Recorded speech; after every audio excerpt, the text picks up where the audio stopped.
So we're watching the hour to make sure that we get your information and make sure that you get information from us and questions that need to be answered.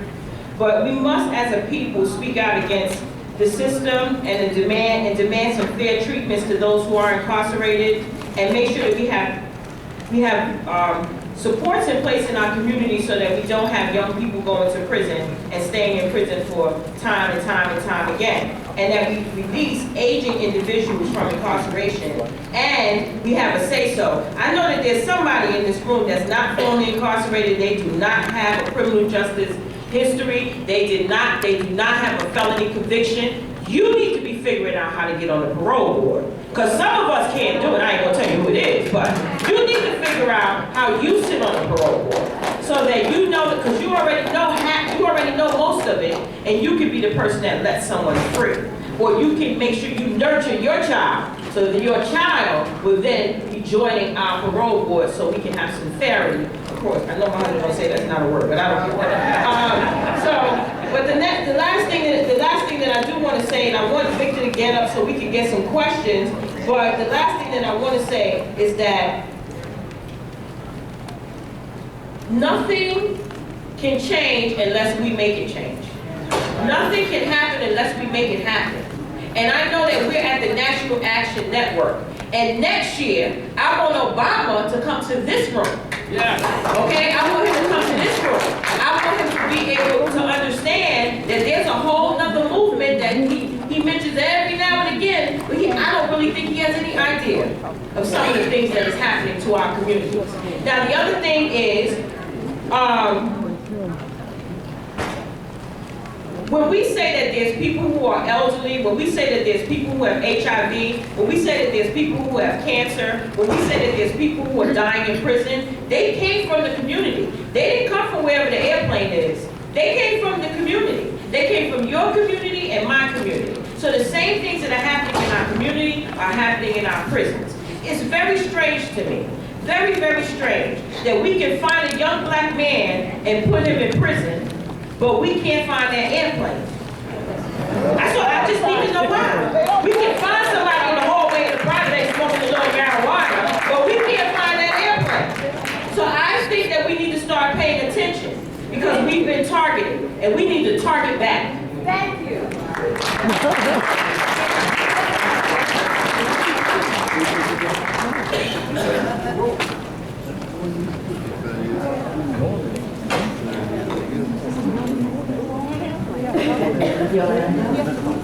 Yolanda, is there any way I can announce something else that people could feel? Sure. I just wanted to tell people what I forgot to say when I had my chance. There's going to be a rally and a march for New York against prison abuse on May 5th. And we need everybody in this room to come to Albany. It's addressing a lot of the issues that affect us all. It's our chance. We're going to have a speak out to the governor about parole. We're going to have a lobby day against solitary confinement. And we need to show up in huge numbers so that they see that we care, because nobody else is coming out on our behalf. So you please come to Albany. And if you have a picture of your loved one who's in prison and has been denied parole, send it to us. Have a sign-up sheet. We'll make a poster out of it, and you can carry it when we march and when we talk to the governor. Please come to Albany. What day is it? Yeah, it's Monday, May the 5th, 5/5. I'm going to be so disappointed if there aren't 1,000 people there. So, or more. But There are free buses. free buses. You can, Correctional Association has a lot of information for, I'm sorry? I can't see you. Come over here so we can see who we can see. All right, we can see. Hi everybody, I'm Shoshana from the New York State Prisoner Justice Network. And if you have more questions about buses and things like that, you can definitely see me. I'm one of the organizers with Victor on the network.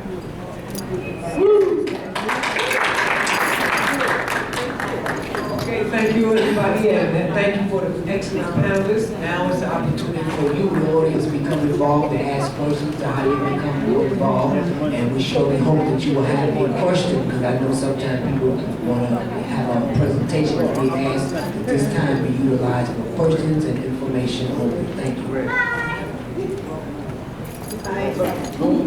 I have a son who's been in Oregon, and he wants to come home, but they're denying him to apply to come home.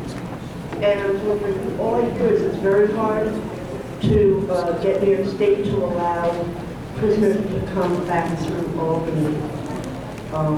He's on parole now. So I mean, how does one go about making that happen? Politicians, they're courageousness. Is he in another state? Yeah, he's in Portland, Oregon, and they have mandatory sentencing. He was sentenced to 4.5 years.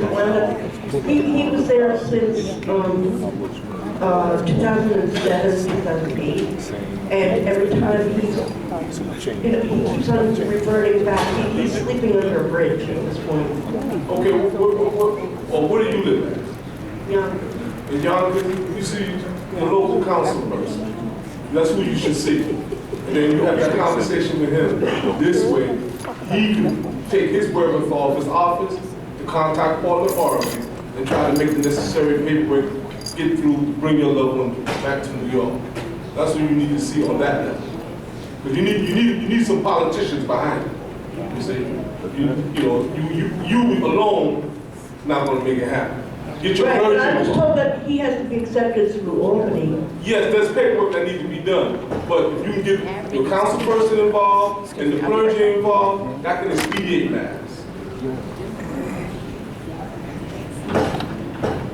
Thank you guys for taking the time out to come to the panel. Thank you guys for taking the time to come to the panel. I just have a quick question. I just have a quick question. I don't know how much you guys know about the federal sentencing process, but we all know that double jeopardy is against the law.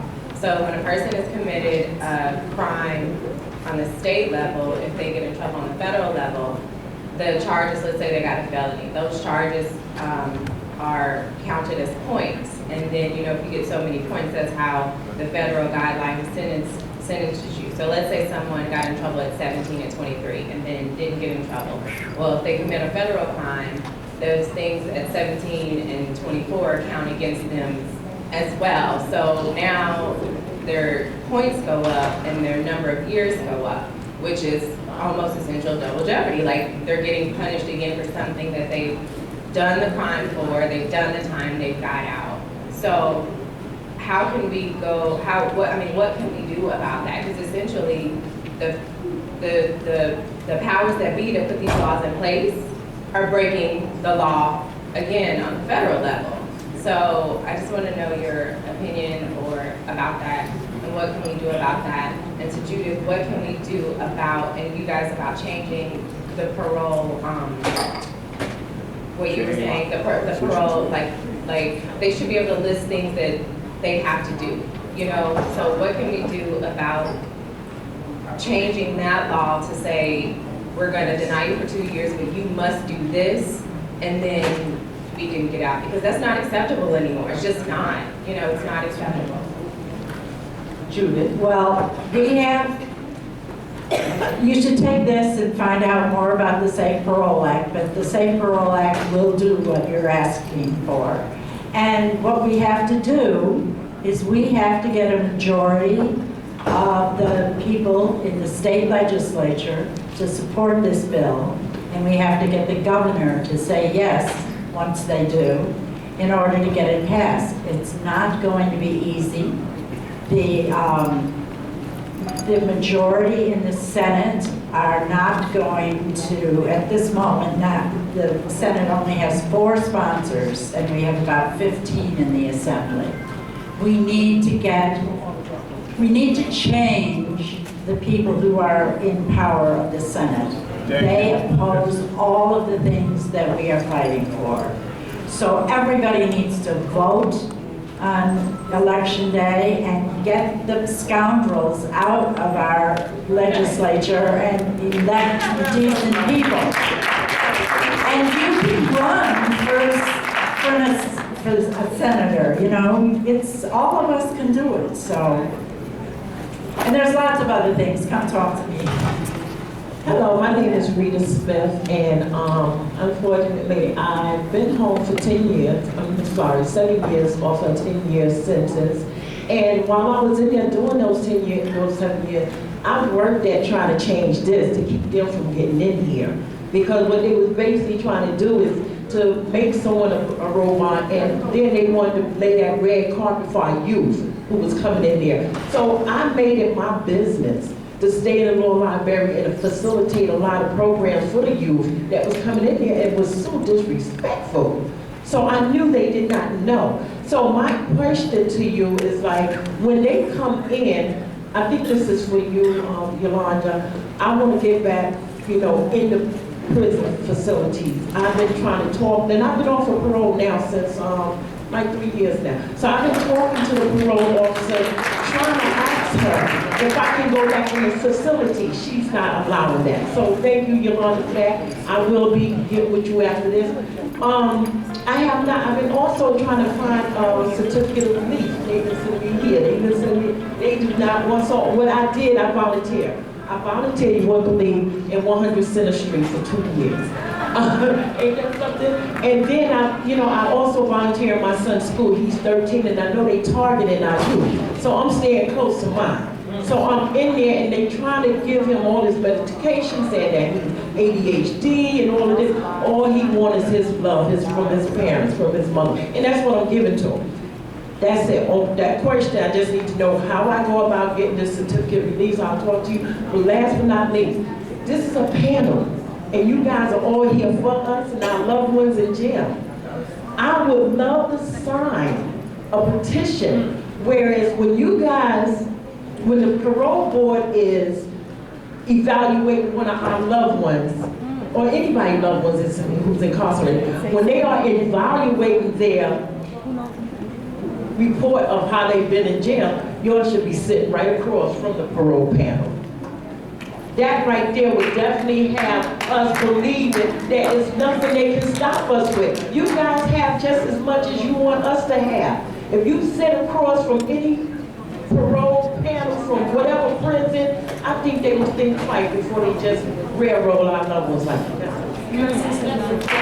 I just have a quick point that we need every group that we're talking about. I know RAT needs, we need family members. We need the formerly incarcerated people that we are to speak out, because you're right. I mean, we can't go to the parole hearings, unfortunately. They can't even have a lawyer in New York State.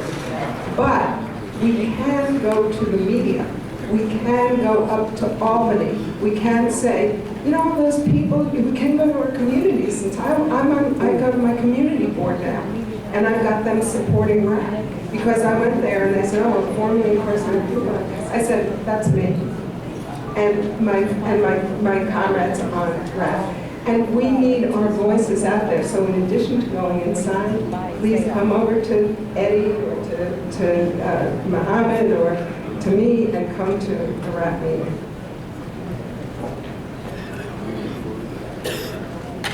Good afternoon. My name is Maria Harper Davis. I'm actually born and raised in Oakland, California. What I just heard this afternoon is the same thing that happens in California, Louisiana, and all across this country. For me personally, there's an incident that sticks with me, and then I'll ask my question. There was a time that I was just walking down the street, and I watched a cop almost railroad a man who was eating a bag of potato chips to jail. They accused him of having crack cocaine. And I know had I not been his witness, he would have been taken to jail that day. The cops were forced to let him go. My question is, how do, when we in those situations in our communities, when we don't trust the cops, who do we go to? How can we get our faith-based organizations more involved? Because we have right now, just recently for me, I've watched people in Louisiana, where my home is right now, be released from prison, a woman after 31 years for something that she didn't do. another man for 28 years for something that he didn't do. So the question is, how do we, again, remove the fear from our community when we don't trust the justice system? Two, how do we reacclimate people back into our communities when they come out of prison, whether they're young or old? And then how do we grab our young people today to keep them out of prison throughout this country and encompassing our faith-based organizations?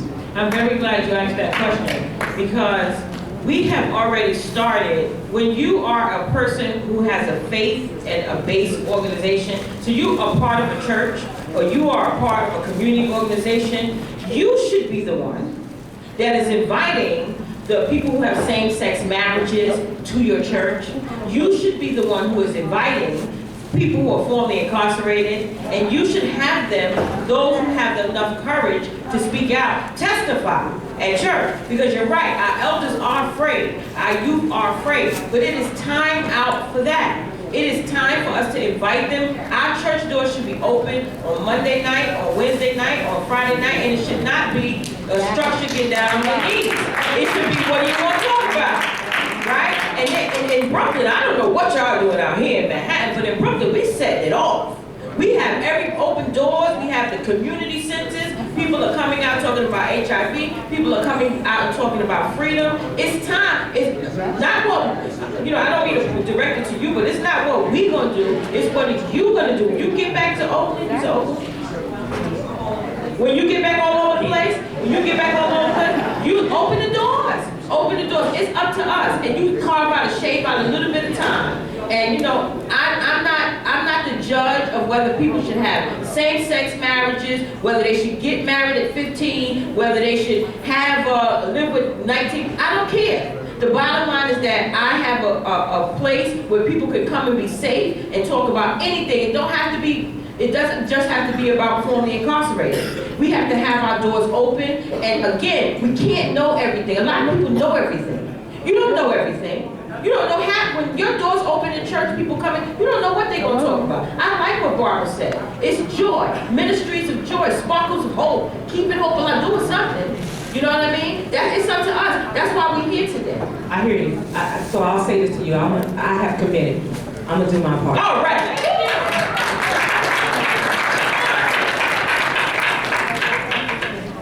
My question's about the vote. I heard many years ago that they ship people upstate, and that population would be kind of the population of where they were serving at the time. So, and also that oftentimes people coming out don't know that they can regain their right to vote. So I wanted to know what kind of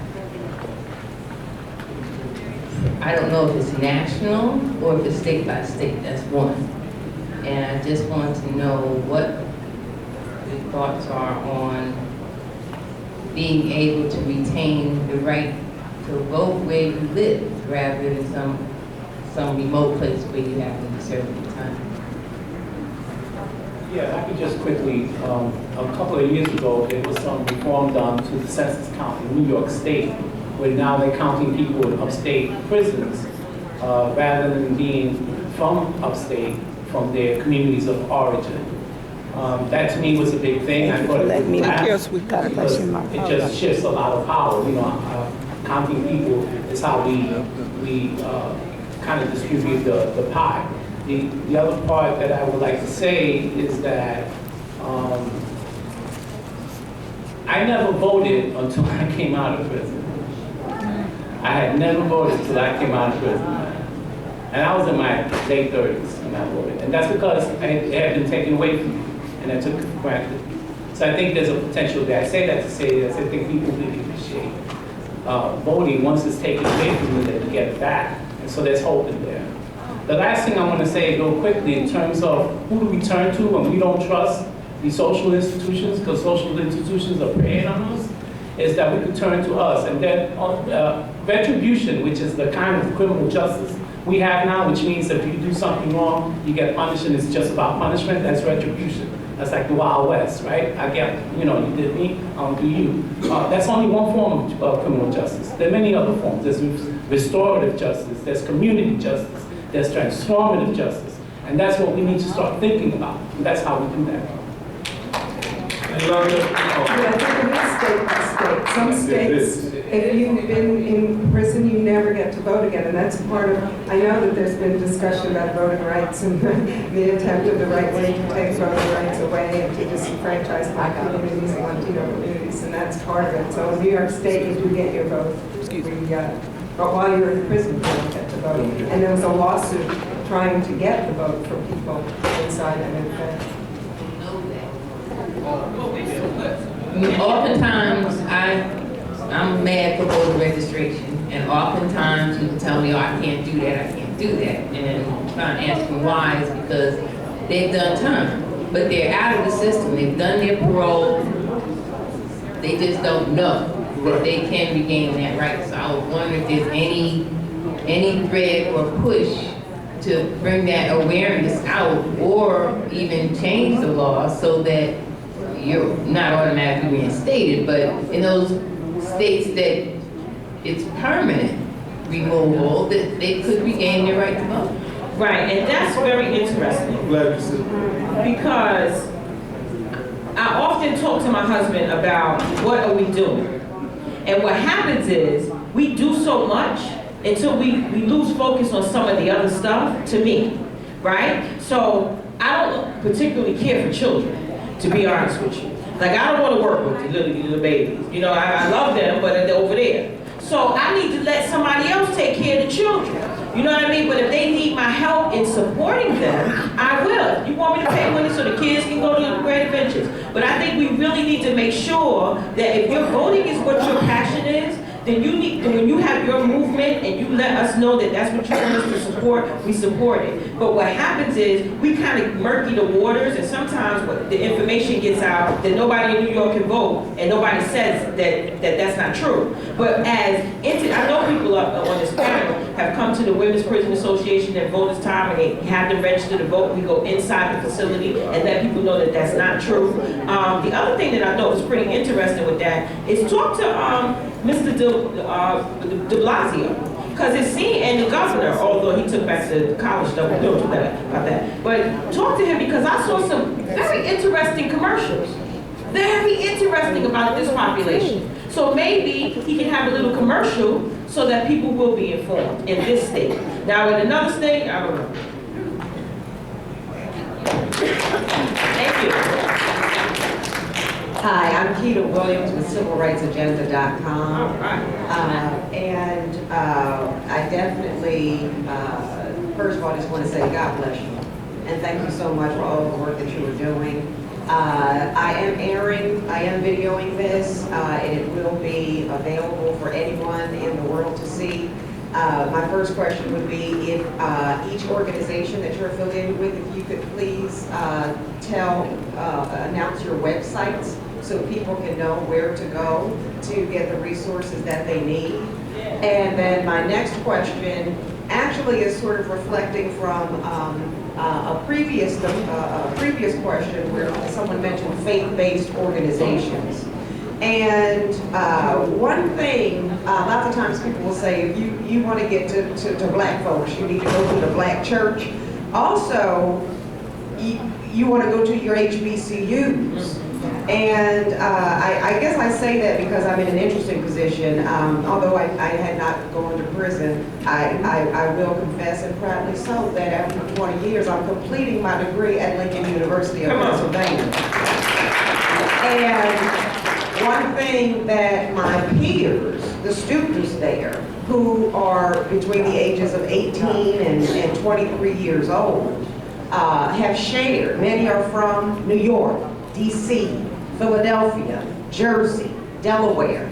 And they will be very forthright and say that, a few will say that I came to college because I saw my friends not doing anything, they were going to jail. And so what I think